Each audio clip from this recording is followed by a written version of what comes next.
Bonsoir à toutes et à tous et bienvenue à la Closing Bell. Je suis Yoav Nizar et très heureux de vous retrouver pour un nouveau webinaire. Je vous laisse prendre connaissance de l'avertissement lié au risque de trading. Négocier sur marge sur le marché des devises via des produits CFD comporte un risque élevé et ne peut être recommandé à tout investisseur. FXM et DLFX ne pourront en aucun cas être tenus responsables de pertes ou dommages occasionnés, incluant sans restriction des pertes ou manque à gagner qui pourraient découler directement ou indirectement de l'utilisation de ces informations. Voilà donc pour l'avertissement lié au risque de trading. Alors, bonsoir sur le chat, vous êtes nombreux. Bonsoir Marc, Kerzelen, Parfil, Stéphanie et les autres. Stéphane, pardon, François, Patrick. Visiteurs, donc n'hésitez pas si vous avez des questions. Vous avez le chat et j'y répondrai. Bonsoir donc à vous tous.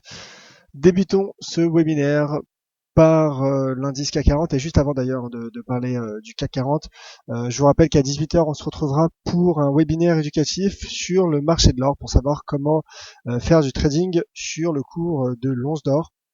Mais tout de suite donc le CAC 40 qui comme vous le voyez a cassé son support à 4300 points.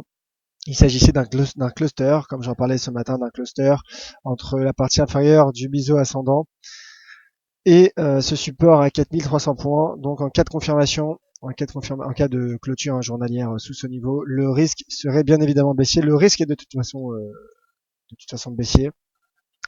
Et donc je vise les 4225 points pour le cours du CAC 40. D'ailleurs, cela se reflète par l'indicateur de momentum RSI qui casse lui aussi le seuil à 50. Qui casse le seuil à 50. Donc pour le moment c'est baissier pour le CAC. Attendons tout de même la confirmation en daily. Voilà, en confirmation daily attendue. Le CAC qui dans les derniers échanges perd 2,47%, bien évidemment impacté par les cours du pétrole et les cours du pétrole qui ont fortement baissé lors de la séance du jour et donc risque baissier pour le CAC puisque sorti par le bas d'un biseau ascendant et donc franchissement cassure du seuil à 4300 points. Alors analyse similaire pour l'indice allemand, pour le DAX. Le DAX donc qui d'une part a franchi les 9687 points. Le DAX donc qui a franchi cette zone de support entre 9745 et 9687. Mais le DAX surtout qui est sorti par le bas d'un diamant, le diamant qui est une figure de retournement et donc ce qui confirme le potentiel baissier à court terme pour le DAX. Et donc je vise les 9500 points, puis 9340 points pour le DAX. Bon, alors il faudra bien évidemment gérer des niveaux à court terme, des niveaux de support comme celui à 9530. Mais en tout cas, le risque est baissier. Il y a une sortie, une cassure, une sortie par le bas d'un diamant. Et donc le risque est baissier. D'ailleurs, le RSI croise lui aussi les 50. Donc voilà, pour le moment, je suis baissier. Je vise les 9500 points et 9340 points sur le DAX. L'euro-dollar à présent. Alors l'euro-dollar, il y avait concernant les statistiques macroéconomiques, il y en avait quelques-unes, mais ce n'étaient pas des statistiques majeures. Il y a tout de même eu le taux de chômage en zone euro, qui s'est contracté, donc c'est plutôt bon signe pour l'euro, qui en a profité avant de se replier sous l'effet d'une prise de bénéfice et d'une vente et de vente de positions acheteuses. Alors que pourtant le dollar justement a finalement modéré son rebond, c'est légère progression, léger rebond du dollar américain comme le montre l'US dollar index d'FXCM. Ce qu'il faut également savoir, c'est qu'il y a une statistique aux États-Unis. Il s'agissait du PMI de New York qui est ressorti inférieur au précédent. Malgré cela, le dollar s'est renforcé par rapport à l'euro dans l'après-midi, à l'ouverture de la session US quasiment. L'euro dollar qui se maintient dans son range 1,08, 1,10, mais voilà, qui pour l'instant ralentit à l'approche des 1,0955. Donc c'est difficile à se positionner sur l'euro dollar. Pourquoi? Car le cours est en plein milieu d'un range et a mis fin, entre guillemets, au moins provisoirement, avec cette bougie en cours, à la hausse, à son rebond sur les 1,08. Donc, pour le moment, je reste neutre sur l'euro dollar et j'attends que le cours, que le marché dégage finalement une direction court terme, sachant que le cours est bien ancré depuis plusieurs semaines, quelques mois même, entre les 1,1060 et 1,08 dollars. Voilà donc pour la paire dollar. Un mot tout de même sur les matières premières. Sur les matières premières, et comme je le disais, le cours du pétrole qui est fortement baissier en ce début de semaine, en ce début du mois de février. Alors ce qui peut-être un signe optimiste, je dirais, pour les indices demain, c'est que le cours a finalement tenu son seuil à 30 dollars. Malgré quelques pénétrations sous ce niveau, le cours reste au-dessus des 30 dollars et pourrait clôturer la séance au-dessus. Donc finalement, le seuil à 30 dollars sur le cours du WTI pourrait être le garant des cours du pétrole et surtout des indices européens, des indices. Donc en effet, en cas de rebond du pétrole demain, les indices pourraient également rebondir.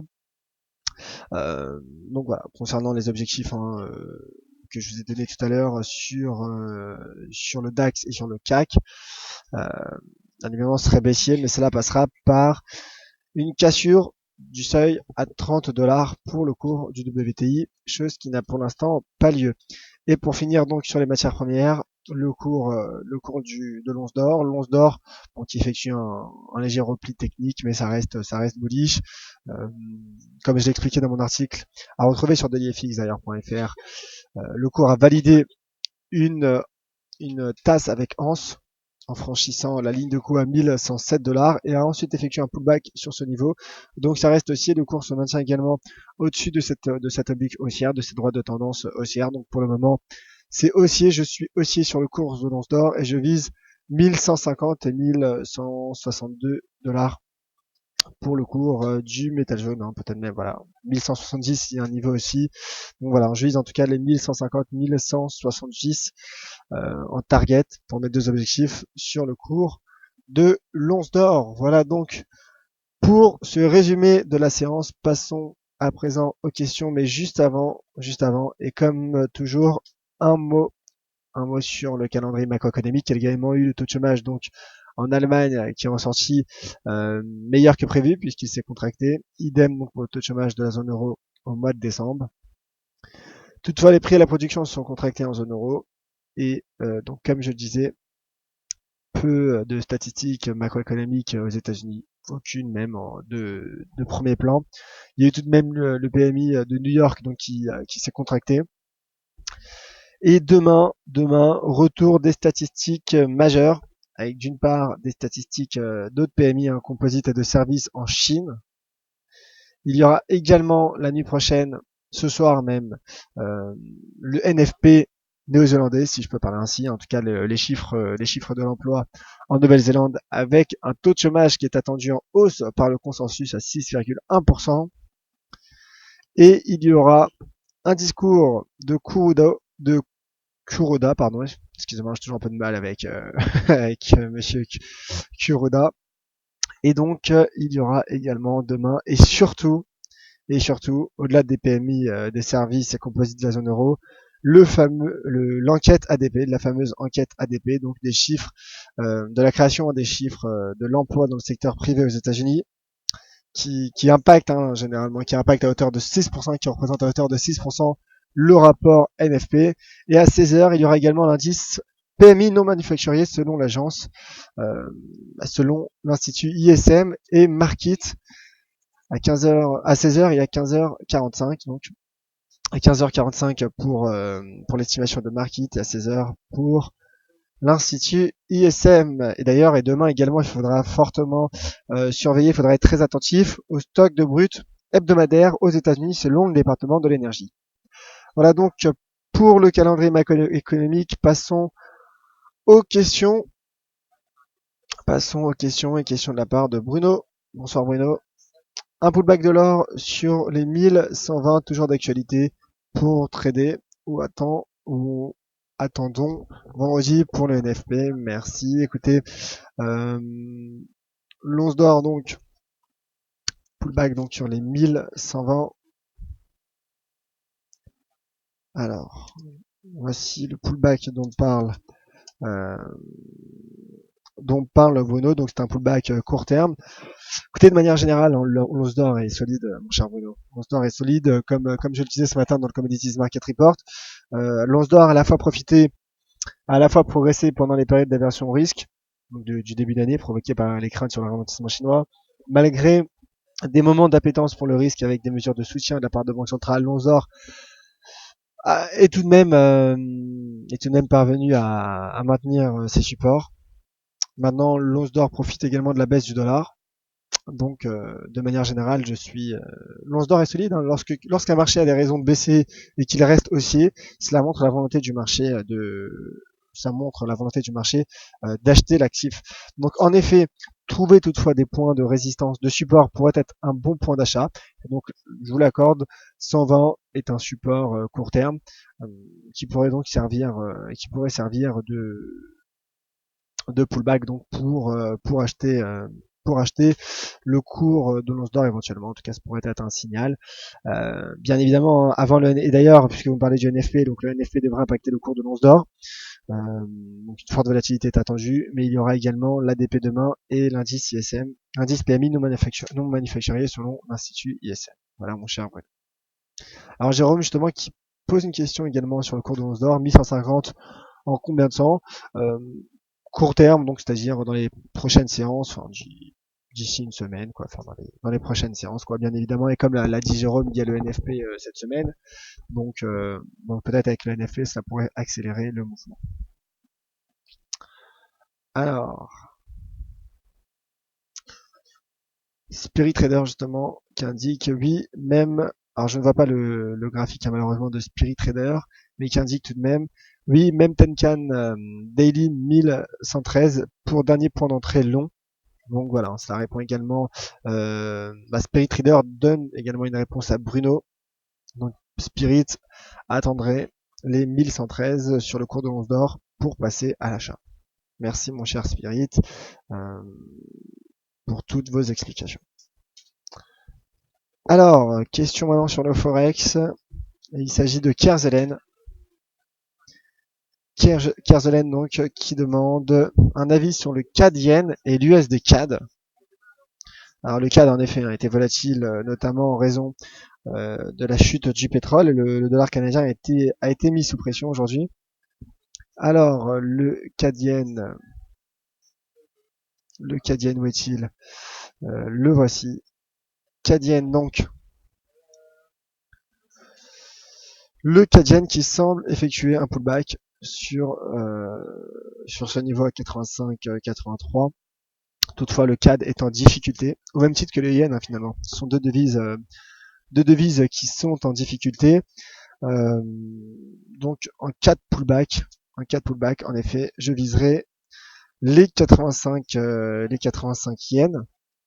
Pour le moment, ça a l'air, le pullback a l'air de prendre forme. Toutefois, en cas de franchissement, là, on pourrait viser un retour sur les 86,50, 87 sur cette zone. Mais comme je disais, d'ailleurs en daily, on voit qu'il y a un doji libellule, qui est une figure de retournement, et le retournement pour le moment prend forme. Donc le CAD Yen franchit également donc en daily ce support. Franchit ce support à 85, 85 quasiment. Donc ça a l'air de retracer à court terme. Ça retrace à court terme et en effet les 87, 85 sont envisageables à court terme. Voilà. Mais comme je le disais, à surveiller le cours du dollar canadien avec le cours du pétrole. Maintenant pour l'USD CAD, le voici. Écoutez, l'USD CAD c'est simple, il y a un canal descendant, un canal baissier dont le cours tente une sortie par le haut. Donc là, je dirais plutôt potentiel haussier, potentiel de hausse sur l'USD CAD. Le CAD, donc le dollar canadien qui est en difficulté, comme je le disais, comme je l'expliquais. Et également un pullback sur la partie supérieure de ce canal me permettrait de viser les 1,42, 1,41 puis les 1,42,50 même. J'attendrai tout de même la confirmation, mais vu comme ça, j'ai un biais plutôt haussier sur l'USD-CAD. Mais comme je le disais, hein, je reviens à ce que je disais en première partie de webinaire, c'est que tout dépendra, je pense, concernant le dollar canadien, de cette cassure sur le seuil des 30 dollars pour le cours du pétrole. C'est-à-dire qu'une cassure des 30 dollars pourrait en effet permettre à l'USD-CAD d'atteindre les 1,4250. Voilà, ma chère Kerzelen. Alors Spirit Trader, justement, je pense que Spirit parle également de l'USD-CAD. Point d'entrée valide au-dessus de la Tenkan en weekly, 1,4040 en clôture daily seulement. Donc Spirit, nous, je vais représenter comme je peux le graphique de Spirit Trader, puisque malheureusement je n'aperçois pas le graphique de Spirit. Donc Spirit nous donne en effet donc un paramétrage Ishimoku en weekly. Donc voilà, Spirit passe à l'achat s'il y a cassure, s'il y a franchissement donc par la bougie en cours en daily de la Tenkan en weekly. Donc pour le moment, si le cours clôture ainsi, Spirit passerait à l'achat.